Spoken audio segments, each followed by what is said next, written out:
baboy namin, di na kailangan ng kulungan. Ito lang yung paraan namin. Ayan po, pagka nanganak sila, nilalagyan namin ng trapal para hindi mabasa sa ulan yung mga biik kapag umuulan. Tapos meron silang pwesto na natutulugan na tuyo.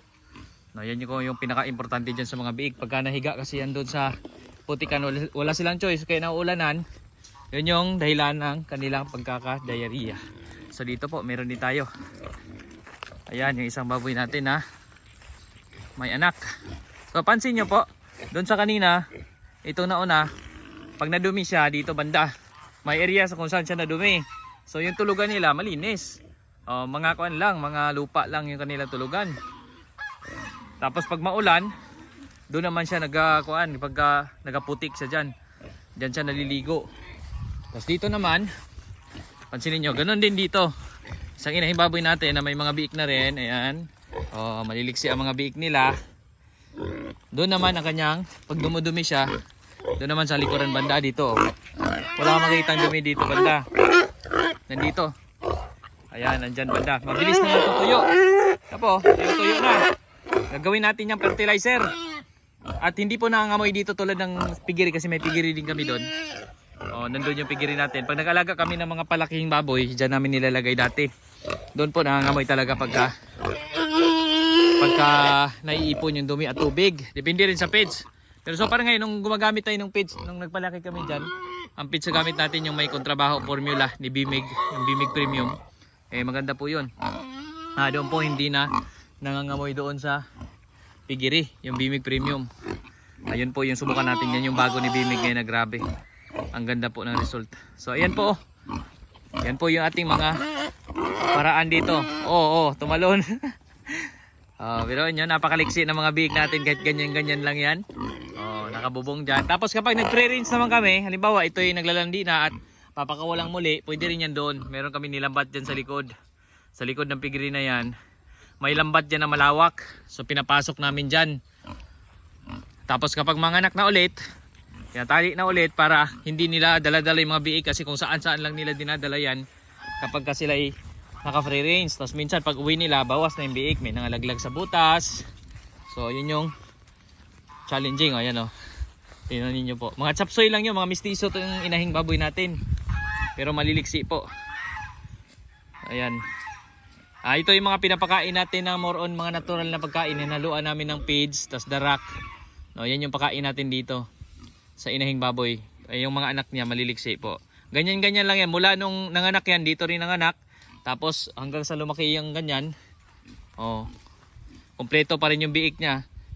Isa rin sa maganda nito, hindi niya nadadaganan kasi walang kanto. Hindi tulad ng pigiri na nasa loob ng pigiri. Kapag wala kang yung paanakan, minsan naiipit dun sa gilid, sa wall, naiipit yung mga biik. Pero pag ganito po nakatali, hindi niya bastang maipit, no? Lalo na yung mga inahin na marunong na rin, no? Kasi open yung likod niya. Pag humiga siya dyan, open yung likod.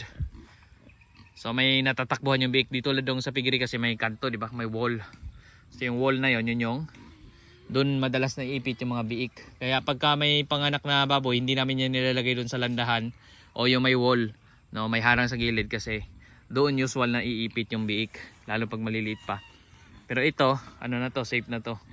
Pag ganitong maliliksi na. So ayan, wala nang wala nang linis-linis. Dito na sa pigiri lagi araw, umaga, gabi, tas minsan yung inahin natin naglulubog na sa dumi. Tas makita mo na lang yung biik niya nakadede na ng mga dumi-dumi din. Pero dito, nagalubog yung inahin diyan sa kuan, naglublob doon sa may putikan. Minsan, putik-putik lang, makatikim yung mga biik natin ng putik ay ganun lang, hindi yung mga dumi talaga mismo. So ayan yung ating mga alaga dito na baboy. Doon sa unahan. Ayan, tas dito rin, since maraming mga damo dito, ayan, may mga baka rin kami dyan. Ayun po, mga baka.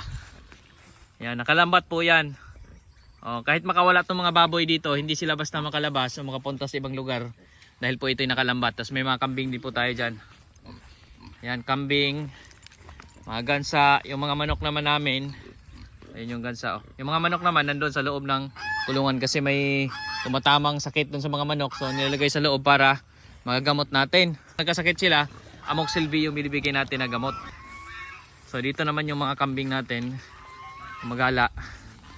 Oh, yan yung mga bahayan ng mga alaga namin. Mayroon naman silang mga, actually may para mga pigiri tayo dyan. No, may mga bahayan tayo ng baboy. Pero base sa obserbasyon namin dito talaga mas kuan sila. Mas happy sila dito. Eh ganyan ba naman yung iyong paligid? Oh, napaka-presko ng paligid. Yung hangin labas-masok lang. So hindi sila nakukulob dun sa amoy ng mga dumi nila. Oh, so ayan. Oh, yan po yung ating simpleng pag-aalaga dito ng mga baboy, no, mga kambing, baka. Pero pag tag-ulan, maigi magkahiwalayan sila.